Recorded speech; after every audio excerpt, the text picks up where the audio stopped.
Ok mesdames et messieurs, bienvenue dans cet incroyable épisode numéro 2. Je vous rappelle, voilà, on fait des petites interviews d'entrepreneurs, de talents au Vietnam. Je suis en compagnie donc de Ilyes. Salut mon poteau. Salut. Comment Yes. ça va? En place. Ah yes, en place. Cool, Voilà. cool. Bon, première interview apparemment. Ouais, c'est ma première fois. Yes, c'est cool, donc tu vas voir, ça va bien se passer. On va faire ça dans les règles de l'art, bien entendu. Déjà, dans un premier temps, je vais te demander de te présenter, tout simplement. Ok. Ilyes, nom, prénom, profession. Ok, donc moi c'est Ilyes. Je suis au Vietnam depuis 7 ans et je suis un entrepreneur ici. Ok. Et j'ai 32 ans. Je suis de la génération 91. Ok, tu faisais quoi avant de venir Avant de donc, venir à au Marseille, Vietnam ici au Vietnam, j'étais étudiant. Hmm, Donc j'ai fait un master en logistique. D'accord. C'est à travers ce master-là en fait, que je suis venu au Vietnam en étant étudiant. Ouais. J'ai fait un stage de fin d'études ici. D'accord. Ouais, c'est souvent le cas. On discutait avec l'ami Sanpelo Hello. Julien, un petit peu le même parcours, donc par les études, lui il avait fait un service civique. Toi tu avais fait un stage donc, en logistique C'est ça, au Vietnam. je faisais logistique spécialisée dans la distribution. Ok, En fait, j'ai aidé une start-up à se développer. Ce produit, c'était des produits locaux, manufacturés au Vietnam, mhm.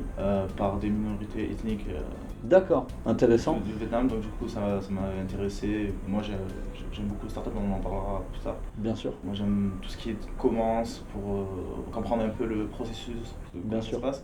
Donc du coup, j'étais intéressé et donc je me suis lancé sur plusieurs mois en stage ici. Ok, pourquoi le Vietnam plus qu'un autre pays Alors, pour ton stage à la base, je voulais aller en Malaisie, Ok. à Kuala Lumpur. En fait, j'avais fait les entretiens pour plusieurs entreprises. Mhm. J'allais signer, on va dire, un contrat de stage dans une entreprise, mais au final, ça s'est pas fait. Principalement parce que mon niveau d'anglais, avant, Il y a longtemps. Incroyable. Ah ouais, Alors, tu sais, les maintenant, Français, ça a changé. on est mauvais en langue, c'est comme ça, Ouais, on va s'habituer. exactement, C'est sûr. c'est ça. Ok, et donc du coup, voilà, tu fais ton master, tu décides donc, voilà, pas la Malaisie, mais au final le Vietnam.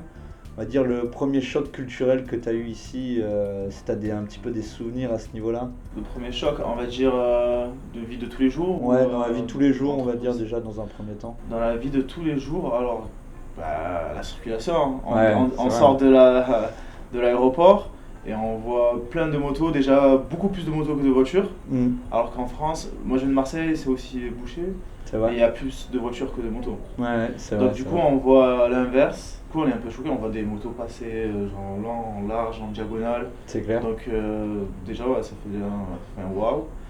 Et déjà, on se projette, on se dit, ah, moi je vais pas conduire ici, c'est pas Ouais, possible. ouais. Bah, tu vois, moi j'ose toujours pas là, ça va Ah bientôt ouais, faire ouais. un an. J'ai toujours peur de conduire ici. J'ai pris le scooter à l'agent J qui est derrière la caméra il y a quelques jours là. J'ai conduit 3 minutes. Ouais. J'ai déjà failli faire 3 accidents. J'ai dit, ah, laisse tomber, c'est bon, j'arrête. À savoir qu'au Vietnam, il y a Grab, le Uber de l'Asie, et qui est d'ailleurs pas qu'un Uber, ça Ouais. fait plein de choses, c'est incroyable.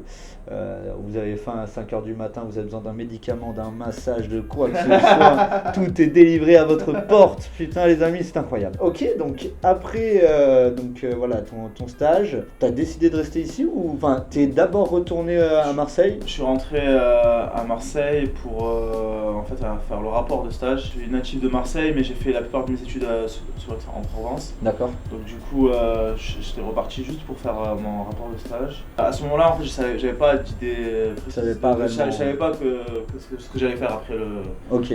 l'obtention du diplôme. Mhm. Donc du coup, en fait, j'avais 2 mois pour réfléchir en gros. Je réfléchissais, je me disais que en fait, je me voyais plus débuter ma carrière à l'étranger À l'étranger, ouais. plutôt qu'en France. Pour quelle raison? Je pensais qu'à l'étranger, en fait, je vais développer plus mes compétences, plusieurs compétences à la fois. Comprendre une nouvelle culture, la langue aussi, être au point en anglais, une fois. Ouais, c'est sûr, pour apprendre l'anglais, il vaut mieux Ouais, être à aller à l'étranger. l'étranger. Aussi, je trouve que c'était plus fun en fait. En fait, on a tellement de choses à faire, on est dans Ouais. un environnement nouveau, c'est plus excitant en fait. Ouais, c'est l'aventure, tout L'aventure, simplement. Bien sûr. tenter. Et à la base, le plan c'était de me travailler peut-être pendant 2 ou 3 ans maximum D'accord, pour quelqu'un. pour quelqu'un. Pour nous. Voilà, à ce moment-là, tu n'avais pas du tout une idée de monter ta boîte ou quoi que ce soit. En fait, je l'ai. Pas l'idée de monter la boîte que j'ai actuellement, Ouais, mais je savais que depuis le début que en fait, j'allais entrepreneur et que peu importe en fait le produit ou le service, j'allais le faire. Ouais, je comprends. Et donc du coup, je me suis dit que j'avais pas l'expérience en fait de faire ça. J'ai toujours eu l'expérience en fait de faire du commerce parce que mon père était commerçant lui-même. Du coup, je commençais à apprendre en fait ce qui était dans le commerce et tout en fait les petites choses du quotidien, parler avec les clients, leur vendre des produits dont ils avaient besoin, voir en fait gérer un peu le cash flow. Mais j'avais pas déjà une expérience. Voilà, mais j'avais pas le côté managérial. Ouais, je comprends. Et je me suis dit que si j'allais avoir une opportunité d'emploi, en fait j'allais viser plus un emploi qui avait de responsabilité. Bien sûr, qui te permettrait encore une fois d'apprendre, d'évoluer, voilà. pour avoir de l'expérience et te lancer au final. Ouais. Quand tu te lances au départ sur ta première entreprise, est-ce que toi, de ton côté, peut-être ça t'a freiné à un moment justement, comme tu dis, tu voulais d'abord avoir de l'expérience avant de te lancer? Est-ce que tu as eu ce petit truc, tu lui as dit je peux pas me lancer tout de suite? J'avais pas de problème de légitimité ou de choses comme ça. Moi, c'était juste m'enrichir personnellement. D'accord. Savoir comment en fait manager des hommes et des femmes, Bien sûr. humains. J'ai toujours travaillé par moi-même. Je sais comment vendre, savoir vendre. Sûr. Donc moi, je me suis dit que j'allais passer par l'étape management pour après avoir une base pour commencer un business et après petit à petit grandir le business et grandir aussi ses compétences. Mais ça n'a pas marché. Ouais. Ça n'a pas du tout marché en fait. D'accord. En fait, mon esprit entrepreneurial a pris le dessous. J'ai quitté l'emploi après 3 mois. D'accord. Ah, donc. De moi-même. Donc voilà, tu finis ton stage, tu reviens en France donc pour confirmer donc ton diplôme. Mon diplôme. Là, tu te dis ça y est, la France, bon, il y a l'aventure qui m'attend. Voilà. Tu pars au Vietnam, 3 mois de boîte. Voilà. Et j'arrête. Et ça y est, donc petite expérience au final. Ouais, mais parce que grande ambition. Exactement, c'est ça que j'aime. Ouais, c'est ça que j'aime. En fait, oui, quand j'étais revenu au Vietnam, j'avais pas d'emploi, quasiment aucune économie. Je suis revenu avec 800 euros. Et on fait les calculs, dans n'importe quel pays, on peut pas vivre pendant longtemps avec 800 euros. C'est clair, tu payes le loyer, Voilà, 2 mois de bouffe, enfin 2 semaines de bouffe et c'est terminé. Pas un mois, la vérité, même pas un mois. Et donc du coup, j'en ai parlé à mes proches, je commençais à avoir des amis au Vietnam. Bien sûr. Ils me disaient, non t'es fou, reste en France, amasse un peu de l'argent, voilà, et reviens, et là tu seras plus serein. Mais moi, je voulais pas en fait rester là-bas, parce que je me suis dit peut-être que je vais commencer un truc, au final je vais rester là-bas.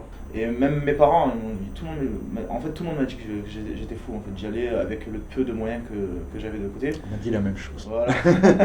Et donc du coup, il y a un de ses amis qui habite au Vietnam, il a été très gentil avec moi et il m'a proposé en fait de m'héberger. Il m'avait dit si tu veux reste un mois chez moi, il n'y a pas de souci. Je suis pas de nature en fait à demander des services ou même j'aime pas squatter chez les gens. Normal. Donc du coup j'ai réfléchi au début, je lui ai dit non, mais il m'a dit non mais arrête, t'as pas d'argent, fais ça au moins. Au moins jusqu'à ce que tu trouves un travail, au moins au minimum. Savoir accepter. Si t'as pas de travail et que t'as que des dépenses à faire, ça va être difficile. Ouais, c'est sûr. Je lui ai dit écoute, je vais venir, je vais rester une semaine. C'est tout. Il m'a regardé comme ça, il m'a dit ah ouais, quand tu reviens, t'as pas de plan, et tu penses qu'en une semaine tu vas trouver un appart et un travail. Ça m'a pris 3 jours. En 3 jours, j'ai trouvé un travail. La détermination. Ouais. Et la détermination et le réseau. Ouais. Parce que le fait d'être ici avant et d'avoir eu une expérience en, fait, en tant que stagiaire m'a aidé en fait à me constituer un petit réseau. Et en plus, j'ai recherché des emplois par moi-même. J'ai fait plusieurs interviews, j'ai décliné des offres. J'ai choisi cette entreprise parce que ça collait plus, pas à mon diplôme, mais plutôt à gérant de magasin. C'était un magasin de chaussures de luxe. Donc ok, petite expérience de 3 mois. On voit qu'il y a le plein emploi au Vietnam, ce qui n'est pas le cas en France aussi. Personne qui arrive avec 800 euros en France et qui doit trouver un travail en 3 jours et se loger, c'est tout simplement pas possible. L'hôtel va coûter 800. même sans parler du montant, je pense qu'au niveau administratif, même c'est pas possible. Parce que ici, il y a quand même quelque chose qui est fou, c'est que tu cherches un appart, tu as l'argent dans la poche, tu donnes l'argent, on te donne les clés. Si tu veux chercher un appart en France, si tu n'as pas de garant et que en plus tu sors de l'école, très compliqué. Enfin, il y a toujours des exceptions, mais je veux dire la généralité au Vietnam, ça reste quand même des choses qui sont accessibles. Faire écho à ce que tu dis, moi quand je suis arrivé, pour trouver un appartement, ça m'a pris 20 minutes, je crois. J'en ai visité 2 dans la même journée, hop, je dis bon allez, je prends celui-là. Et ça m'a permis, voilà, avec pas beaucoup d'argent aussi, moi, bon, j'ai pas fait de stage ni quoi que ce soit, je me suis directement lancé dans l'aventure. Puis bon, ben, encore un an après, je suis toujours là. Salut les gars! Donc après, voilà, avoir fait ces 3 mois en entreprise, où bah, j'imagine que voilà, ça roule toujours pas sur l'or, t'as ton petit réseau, qu'est-ce que tu fais là à ce moment-là? J'ai quitté dans des circonstances un peu bizarres en fait dans Ok. l'entreprise. Je vais revenir dessus pour montrer vraiment que j'étais déterminé à me lancer dans l'entrepreneuriat. Mhm. C'est que tout se passait bien au niveau du travail. Je voulais me garder, changer mon salaire, me tripler le salaire, me proposer des choses gratuites. En fait, Très bien. un bon package. Je me sentais un peu comme emprisonné parce qu'ils disaient ok, ça se voit que t'es bon, Mhm. mais moi je veux que quelqu'un pour le long terme. Et en gros, il disait que si je partais avant les 3 ans, je devais par exemple rembourser tout ce qu'il me donnait, les chaussures, et tout comme ça. D'accord. Je trouvais ça un peu La malsain. carotte et le bâton. Hein. Voilà, s'il m'avait pris dans l'autre sens, de vas-y, je sais ce que tu veux faire dans ta vie, et vas-y, je vais te pousser, je vais te donner encore plus de trucs. Et tu pourras voler tes propres ailes après. Voilà, là-bas j'étais juste gérant de magasin, à la fin, je suis C'était devenu ton la magasin. marketing. Ouais, c'était Ouais.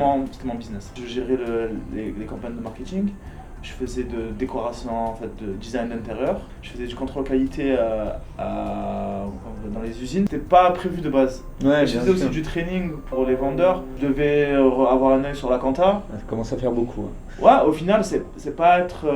C'est pas tripler le salaire, Voilà. il faut faire x10. Ouais, voilà. Donc là, tu lui dis, bon, Là, bah, je on lui arrête. dis, je dois partir et il le prend très mal. Ouais. Et là, il me dit, bah, tu comptes faire quoi? Et moi, je lui dis, je sais pas. C'est illogique. Mais je vais le faire. Je sais pas ce que je vais faire, mais je vais le faire. Donc, Ouais, du coup, c'est là, cool. on arrive à l'étape de. En fait, je quitte. Ouais. Et maintenant, quoi faire au Vietnam? Ouais. Je suis là. Tu cuis les petits oiseaux. Voilà. Avec un peu plus de cash. Cette fois-ci. Bah, pas beaucoup plus. Peut-être 2000. Tu sentais vraiment que tu avais une différence de level dans ce que tu fournissais comme travail. Ouais. Ouais. Justement, parce qu'en fait, en étant multitask, bah, au final, ça permettait en fait de pas embaucher certaines personnes. Et moi, vu que je suis un peu, je veux des réussites dans ce que je fais, Bien sûr. donc du coup, en fait, je vais me donner à fond. Et bah, j'aurai plus de soirées, plus de week-ends à moi. En fait, au final, ça s'est retrouvé. J'ai fini par faire boulot dodo. C'est peut-être ça aussi qui t'a motivé à Ah, dire je le fais pour moi. Vers la fin de la probation, Mm. je me suis posé, je me suis dit, ok, je veux pas rester en France, Mm. on va faire métro boulot dodo. Et je suis en train de le faire ici. Ouais. En plus, pas pour moi. Et puis je Donc, passe à côté de mon aventure. Voilà, en fait, c'était pas ça dont j'étais venu voir, chercher. Donc, du coup, je me dis, bah, j'arrête et je vais me mettre encore plus contre le mur Ouais. et trouver une solution rapide. Je commence à faire beaucoup en fait, des salons, des forums autour de la ville, mais sur des produits et services variés. Et en fait, je D'accord. voulais peut-être rencontrer la personne, peut-être le fournisseur. Là, tu étais vraiment en mode séminaire. Quoi. Ouais, là en mode. Il faut que je fasse du contact. Réseautage ouais. au maximum et essayer d'avoir un contact qui me changerait Bien sûr. la chose. Je me disais que de préférence il fallait commencer par un business qui ne nécessiterait pas beaucoup d'investissement. Donc on va dire tout ce qui est produit, j'ai mis un peu de côté. Ok. Donc du coup je Pas de fournisseur, Ouais. pas de. Voilà. cherchais soit être en gros agent, broker, Mhm. en gros acheteur, je pouvais, parce qu'en fait voilà, j'ai mon diplôme de logistique, en fait c'est achat et distribution, D'accord. pour être plus précis. Donc du coup j'aurais pu faire acheteur, je commençais à faire ça, à regarder un peu, essayer de. En fait j'avais aidé quelques personnes, il y avait des gens en fait, qui ne savaient pas parler anglais, qui venaient ici, en fait j'étais un peu intermédiaire et j'avais des compétences d'achat, de négociateur. D'accord. Du coup j'ai aidé des gens à acheter. Et ils me payaient soit la journée, soit la commission sur Ouais, l'achat. un peu traducteur et mise en contact, etc. Voilà, Ouais, je voilà. comprends. Donc du coup j'ai fait ça, mais je trouvais que je manquais de compétences techniques. Les personnes en fait, ils me demandaient pas sur un seul produit, ils me demandaient sur plusieurs. D'accord, ouais, Donc, quelque au final, chose de précis. En fait, je peux pas être le mec qui connaît tout, en fait, Bien sûr. être sourceur de tout. Pour commencer un business, il faut plutôt aller sur une niche. On Et entend moi, en souvent fait, ça. commencer et vouloir ratisser large, c'est la première erreur. Du coup, je me disais, je cherche autre chose, mais il y avait le problème il faut un job alimentaire. Mhm. Donc du coup, j'ai commencé à être tuteur de français Ok. en cours privé. Et les étudiants, j'ai trouvé sur Facebook essentiellement ou de bouche à oreille. Donc Ok. du coup j'aidais les gens, j'accompagnais les gens. Je faisais tuteur de français mais aussi un peu tuteur en marketing, en business. Je commençais à avoir beaucoup d'étudiants et ça me faisait en fait un travail, un très bon salaire. Ouais, je travaillais pour quelques heures, peut-être 20 heures, 24 heures par semaine. D'accord. J'étais peut-être à 1600 € ou 1700 €. Ouais, c'est déjà très bien. Ouais. C'est vrai qu'au Vietnam, hein, on le rappelle, c'est voilà, English teacher, le premier job. Ouais. Et puis aussi le plus simple à avoir. Alors ça change un petit peu maintenant, il faut des diplômes, etc. Mais ça reste quand même, même moi j'ai fait une semaine dans un kindergarten avec des petits enfants, 4-5 ans, initiation à l'anglais, tiketa keto, un truc dans le style, je me rappelle plus trop déjà. Ouais. Mais voilà, c'est un bon moyen de faire un petit peu d'argent. Et déjà, 1500, 1600 au Vietnam, Voilà. c'est un très bon salaire. Tu peux sortir tous les jours, manger au restaurant tous les jours, payer ton loyer, etc. Et aussi avoir du temps sur le côté. Moi, c'est ce que je vois. Là, moi, en l'occurrence, je donne pas des cours d'anglais, mais des cours de basket. Ça me prend 10 heures par semaine. Ça me permet de payer mon loyer.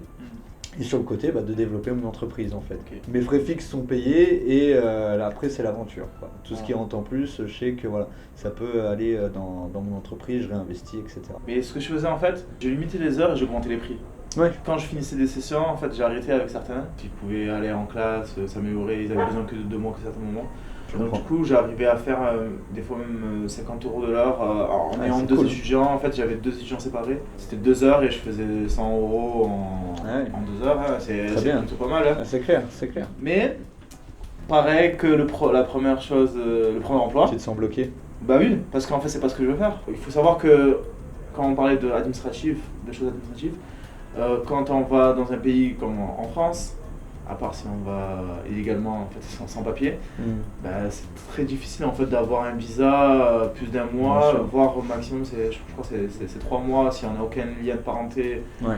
Et il faut avoir, oui, avoir les c'est- fonds, il faut montrer que tu Sur es le ici pour compte, dépenser. Voilà. Exactement, moi j'ai plusieurs amis, notamment des Indonésiens qui voulaient simplement venir en vacances, hein, qui ont été refusés directement juste après le Covid.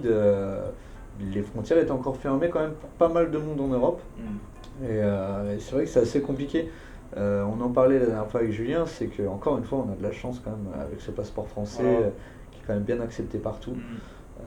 Ça reste, voilà. Merci. Voilà. Voilà. Voilà, justement, en fait, moi j'étais ici avec le un visa touristique. Mhm. Jusqu'ici, même en bossant pour la première entreprise, vu que j'étais en période De probation. de probation, l'entreprise ne voulait pas se casser la tête à faire les démarches administratives. Elle m'a dit ok, tu restes avec le visa de 3 mois touristique et après, une fois que la période est acceptée, eh ben, on fera les démarches nécessaires pour obtenir Bien un sûr. permis de travail et une carte de résident. Sauf que vu que j'ai quitté avant la fin de la période de probation, donc du coup il fallait que je reste sur le visa 3 mois. Mhm. Mais les visas 3 mois, ça dure que 3 mois. Donc à un Ouais. moment, il faut les renouveler. Et je savais pas comment on fait.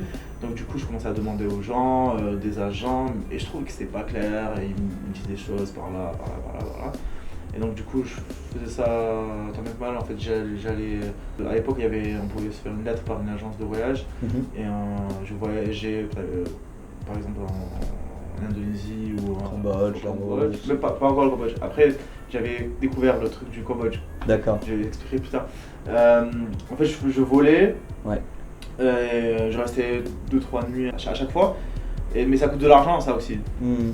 Donc, Bien sûr. économiquement, c'est pas le top. Et donc, du coup, parce qu'en fait, il manquait de conseils, de quelqu'un pour me dire les bonnes C'est choses comme à ça faire, qu'il les faut bonnes démarches. faire et ça Et coûte temps. Voilà, et pour éviter de trop dépenser, d'aller plus vite. Parce que aussi partir 3-4 jours, c'est aussi 3-4 jours de pas travailler Bien sûr. en tant que tuteur. Là, Et c'est un donc, double coup. voilà. Et donc du coup, vers la fin, en fait, j'en avais marre en fait, de partir dans des pays à chaque fois. Et en fait, je cherchais un vrai agent qui était plutôt porté sur le conseil que sur juste la production du visa en lui-même. Parce que la production du visa, c'est facile. Bien Tous sûr. les agents peuvent le faire, c'est facile. Bien sûr. Mais conseiller, c'est autre chose. Optimiser le temps de ses clients, c'est aussi autre chose. C'est Voilà, clair. et aussi l'argent. J'ai trouvé un agent, finalement, qui était un peu plus smart et qui était plus bienveillant en fait. Ouais. Mais le problème, c'est qu'ils parlaient seulement en vietnamien D'accord. par rapport aux agents qui se débrouillaient en anglais, mais qui donnaient pas des bons conseils et c'était pas clair et fluide. Je comprends. Et donc, du coup, moi, en tant que. Voilà, je suis très curieux et j'aime bien voyager. Là où je vais, j'essaie au moins d'apprendre quelques mots Mhm. de la langue locale. Mais vu que je commençais à rester, ça faisait plus d'1 an que j'étais au Vietnam, donc du coup je commençais à vraiment apprendre par moi-même, mais essayer Petit à petit, petit à petit. Donc du coup je Ok. me réprimer un peu le vietnamien et j'arrivais en fait à comprendre, à me faire comprendre Ok. par cette personne-là.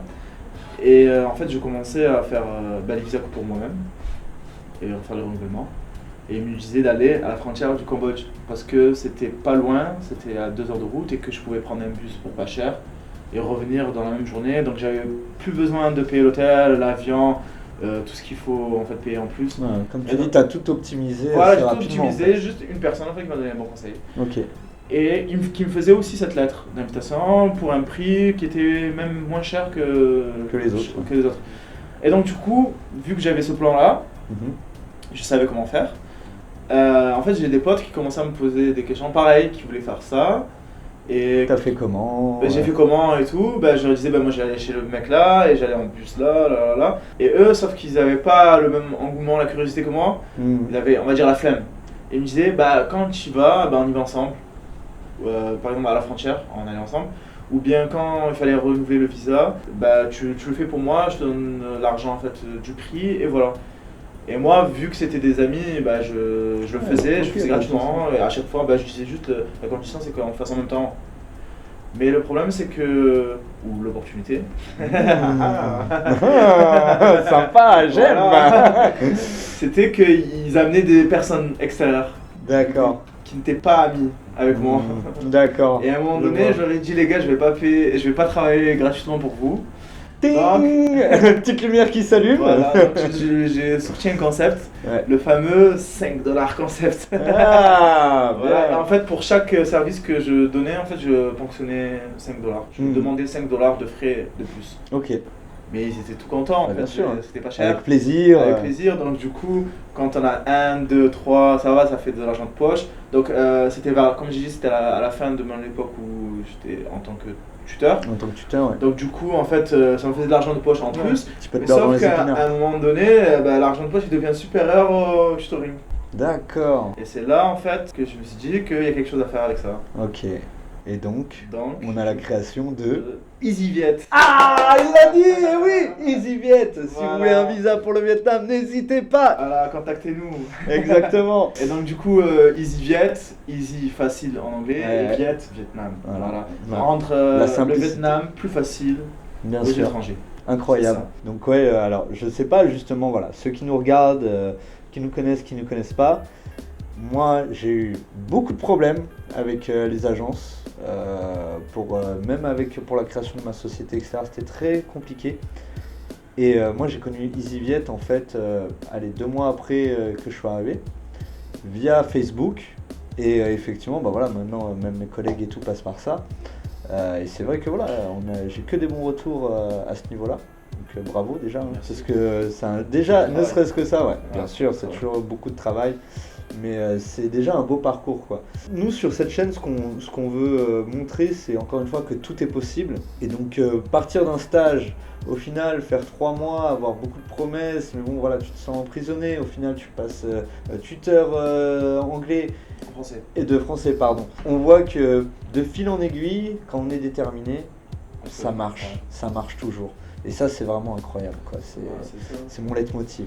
On va dire c'est la première chose, je veux dire la caractéristique commune de l'entrepreneur, c'est la résilience. Bien sûr. C'est le fait de se battre contre les choses qui arrivent négatives.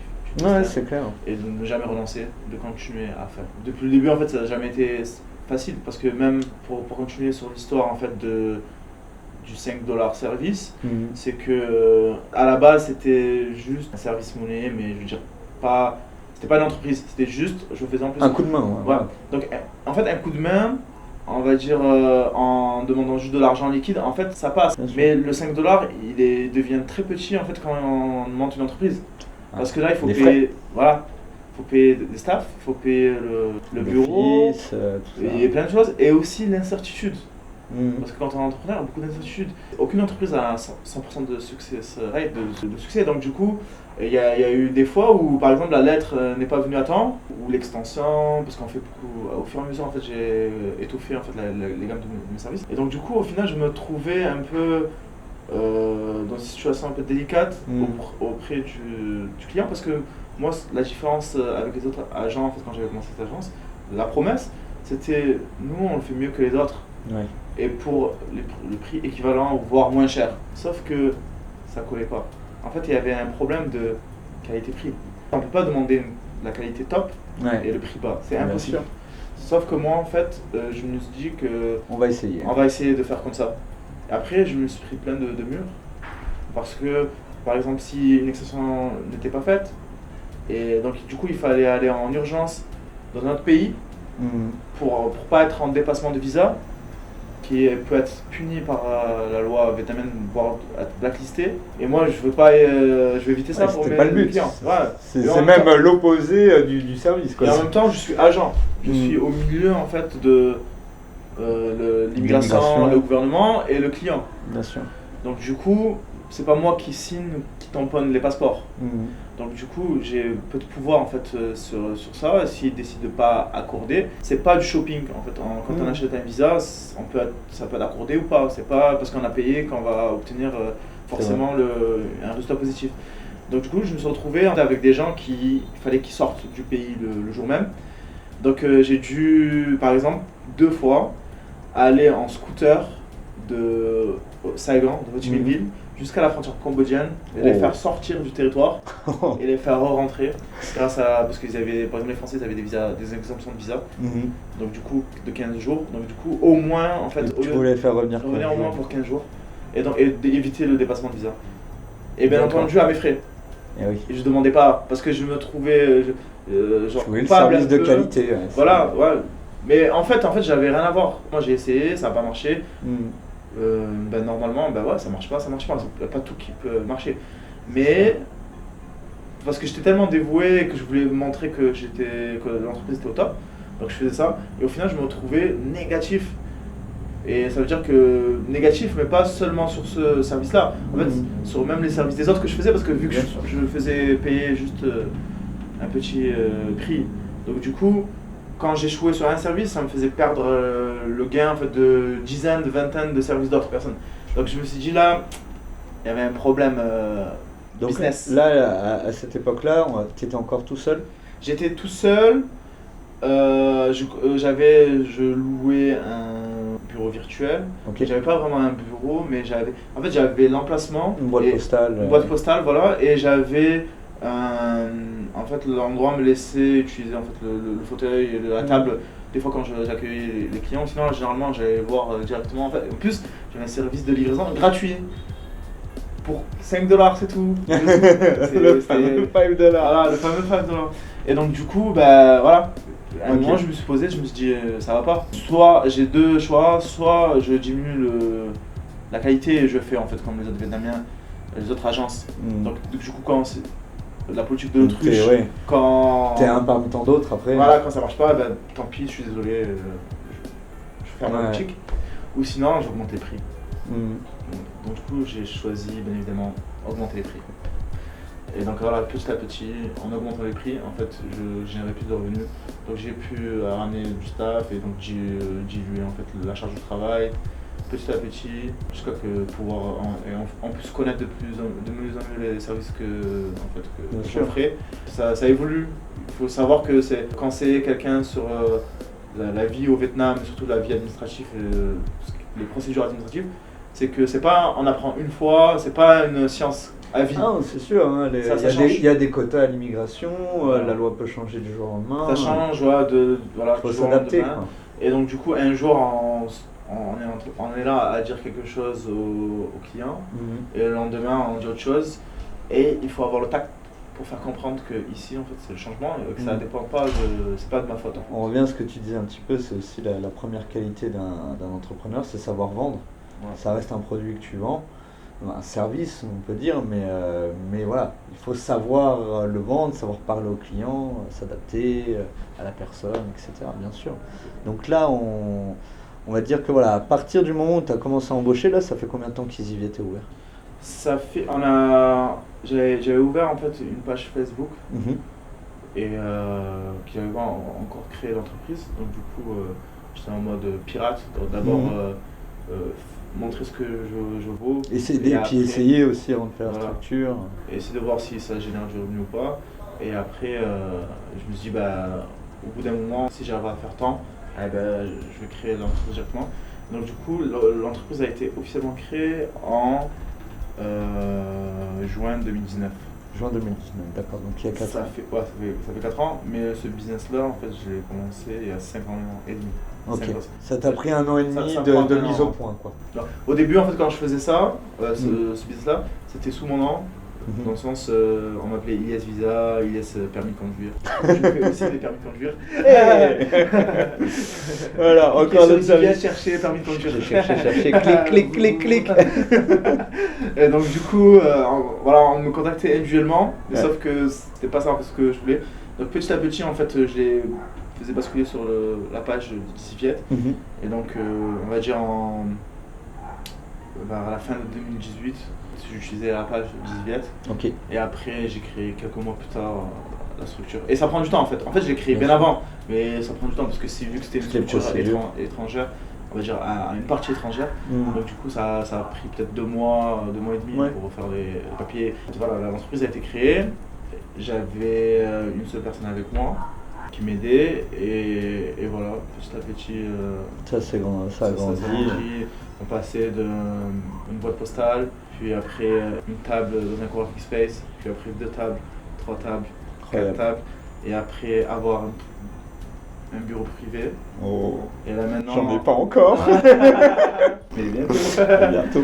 Et là, on a notre propre building. Cool. Voilà. Cool, On cool. on loue une villa. Ok. Ah, c'est Mais bien. on s'est aussi on s'est ouvert vers dans d'autres domaines. Mhm.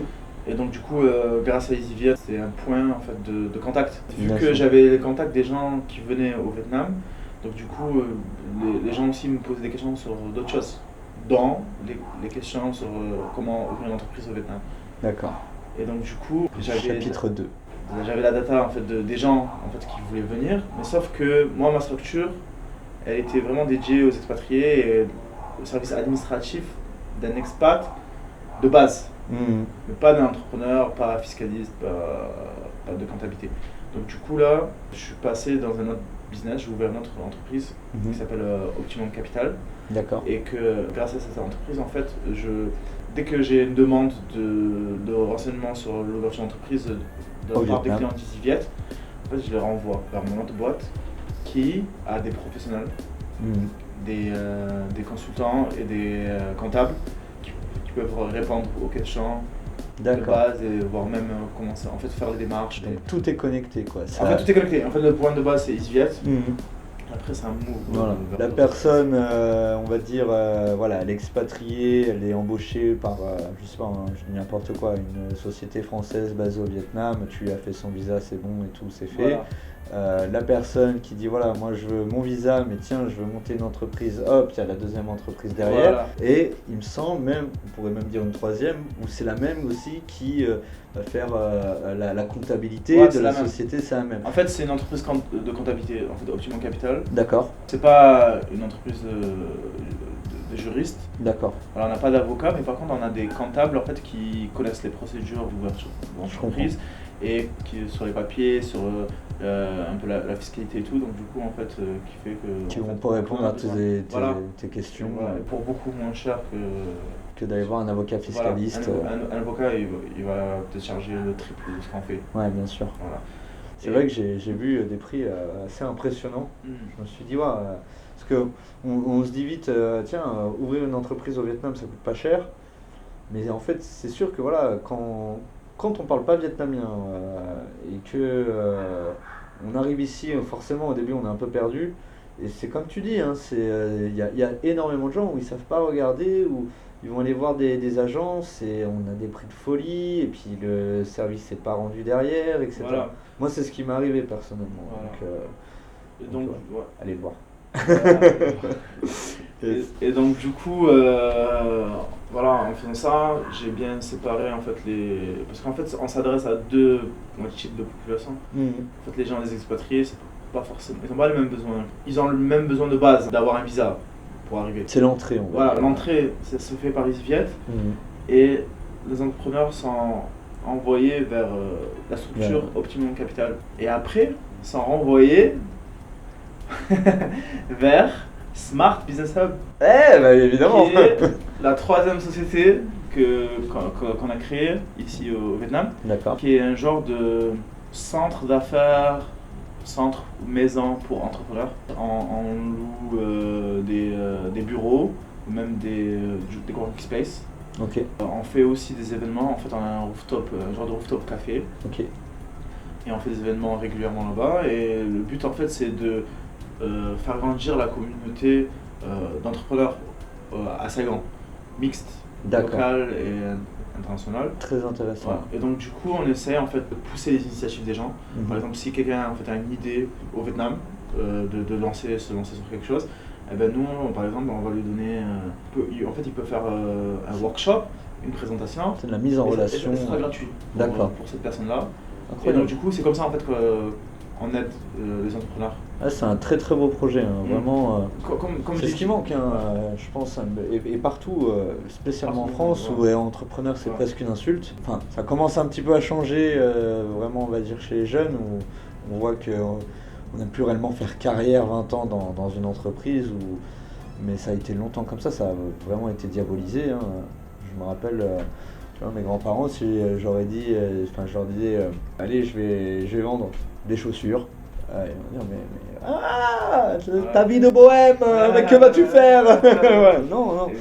Voilà. Et c'est très très beau de faire ça, surtout au Vietnam, parce que, encore une fois, faire des relations quand on parle pas la langue, il y a toujours un petit peu cette barrière. De confiance, de compréhension, et avoir un hub comme ça où on peut rencontrer des gens, des entrepreneurs qui ont plus ou moins les mêmes objectifs, c'est ce qui fait avancer les choses, ce qui fait avancer le pays, ce qui fait avancer personnellement. Puis l'entraide, il y a rien de plus beau que d'aider les gens, hein, de toute façon. Exactement, parce que le dernier projet, le Optimum Capital, c'est moi qui l'ai monté, mais le troisième, en fait, je me suis associé avec deux autres personnes. D'accord. Deux Français, Steven et Kevin. Steven et Kevin. C'est dit. Bonjour. Voilà. Salut. Donc du coup, on s'est dit que moi, surtout quand j'ai commencé en fait, à entreprendre, j'avais aucune aide, même ici. J'ai dû tout me débrouiller tout seul pour trouver les bons services, les bons agents, l'endroit où il faut faire ça, l'endroit où il faut rencontrer des entrepreneurs. Donc du coup, en fait, j'ai fait tout ce que j'ai pas pu faire avant, genre je veux dire, pas trouver facilement. J'ai tout regroupé et j'ai mis dans un seul endroit. Ouais, carrément. Donc du coup, au sein de ce centre d'affaires, eh ben, il y a EasyViet. En fait, il y a un bureau d'EasyViet, il y a un bureau d'Optimum Capital et qui sont séparés. Le staff est différent. En fait, je passe beaucoup de temps là-bas parce qu'il y a tout qui se passe là-bas. Bien sûr. Et on fait aussi beaucoup des meetings, des workshops, des événements. Des fois, on fait des workshops entrepreneurs où on traite des sujets, des sujets d'entrepreneurs soit généraux, soit très ciblés au Vietnam. Par exemple, comment faire pour recruter des Vietnamiens, comment gérer le choc un peu culturel, tout ça et tout. À travers cet endroit-là, en fait, on booste les gens à entreprendre. Tu veux pas en ouvrir un à Hanoï, s'il te plaît? C'est dans le plan. Hein. Justement, parce qu'on va bientôt être à court de temps. On arrive bientôt en 2024, sur l'année 2024-2025, c'est quoi tes objectifs là? EasyViet, c'est assez bien établi. Du coup, je suis dans le processus plus de trouver peut-être un gérant. Je serai toujours derrière l'entreprise, mais juste être moins dans le quotidien. Je comprends. Voilà. Et plutôt pousser en fait le centre pour entrepreneurs. Ok. C'est un très beau projet. Voilà, parce que je me dis que ça sera la pierre angulaire fait, de tout. Carrément. Parce que en faisant ça, en fait, je rencontre beaucoup de personnes avec des projets totalement différents. Et moi qui est totalement amoureux dans l'entrepreneuriat, ça fait sens. Voilà, c'est quelque chose en fait qui me nourrit. Bien sûr. Et qui me donne encore plus envie en fait, de travailler, de faire des choses, et de trouver des nouveaux services peut-être pour aider ou voire peut-être investir. voilà, peut-être C'est collaborer. peut-être la prochaine étape de l'entrepreneur. Le but final, en fait, c'est d'être un genre d'incubateur. Mais ça, c'est pas en 2024-2025. Je pense que peut-être ça prendra 4-5 ans. Bien sûr. Mais d'abord, comprendre l'entrepreneur. Parce que je me comprends moi-même. Généralement, j'ai été que solo entrepreneur. Et là, en fait, j'ai envie de voir comment les autres font, comment ça se passe. C'est pour ça, en fait, que je fais des meetings, je les aide dans leur création d'entreprise et je leur donne des conseils. Mais en même temps, j'écoute en fait ce qu'ils font et je vois ce qu'ils font. Et donc, peut-être à la fin, gagner en compétences, en repérage devenir VC presque, voilà. Capital. Ouais, plus dans l'humain, aller avec les personnes. Peut-être aussi de l'argent, je pense, oui, effectivement. Mais par exemple, il y aura des gens en fait qui n'auront pas d'argent d'abord pour louer les bureaux ou de créer la structure. Donc peut-être ça, en fait, je pourrais accompagner. Et selon l'idée et tout, ça dépendra et tout. Donc ça peut être financière, mais ça peut être aussi très humain et sur les compétences. Le but de 2004, pour l'année 2024 et 2025, c'est être moins dans l'opérationnel, dans les business existants que j'ai commencé depuis longtemps, EasyViet et Optimum Capital, et me concentrer en fait sur le centre pour les entrepreneurs. Excellent. Voilà. Et aussi peut-être créer en fait des branches à Da Nang et Hanoi. C'est dans le plan en fait. Est-ce que tu penses que pour un entrepreneur qui arrive au Vietnam, alors c'est une question large, elle n'est pas évidente, mais tu penses qu'il vaut mieux être à Saigon ou à Hanoi? J'entends beaucoup parler de Saigon. Moi j'ai décidé de m'installer à Hanoi, on m'a dit que c'était pas le plus facile parce que c'est plus traditionnel, il y a moins d'activités. Maintenant, je vais prendre l'exemple qu'on connaît, hein. Julien a commencé à Hanoï, ça a été peut-être compliqué, mais maintenant, le fait d'arriver à Saigon, il a ouvert son restaurant là-bas maintenant, et directement, il a une renommée qui a grandi et moins de difficultés, je pense, que s'il aurait commencé directement à Saigon. Donc on parle là dans la restauration, donc ça dépend du business, hein, bien sûr. Ça dépend du business. Moi, je conseillerais, avant de vouloir venir faire du business ici ou créer quoi que ce soit, c'est de venir se poser pendant 6 mois et voir comment ça se passe. Bien sûr, déjà si on aime la culture, etc. Si déjà c'est ainsi fait, et peut-être aller faire des allers-retours ou faire, je sais pas, 3 mois entre Saigon. Et puis il y a aussi Da Nang qui est une option pour certains business aussi, surtout en ligne. C'est plutôt pas mal. Da Nang au bord de la plage. Hein, voilà, c'est ça, c'est au centre du Vietnam. C'est une ville balnéaire, donc du coup qui est très plaisante pour les gens en fait, qui travaillent en ligne. Et donc du coup pour répondre à la question entre Saigon et Hanoï, instinctivement je dirais Saigon. Et l'administratif est plus facile en fait à gérer là-bas. D'accord. Et qui sont aussi habitués aux étrangers. En fait, être à l'étranger et faire du business à Saigon, c'est très répandu. Hanoï un peu moins. Je dis pas qu'il n'y en a pas, il y en a beaucoup ici aussi qui font du business ici, mais c'est moins. Quand on regarde le nombre de créations d'entreprises à Saigon, il est supérieur à celui de Hanoï par an, par année. C'est vrai. Alors j'aimerais bien aussi voir le nombre d'entreprises qui ferment avec cette statistique. Oui, les deux. Moi j'ai l'habitude d'aller à contre-courant. Quand tout le monde va là, moi je vais là. Quand on me dit oui, moi je dis non, en général.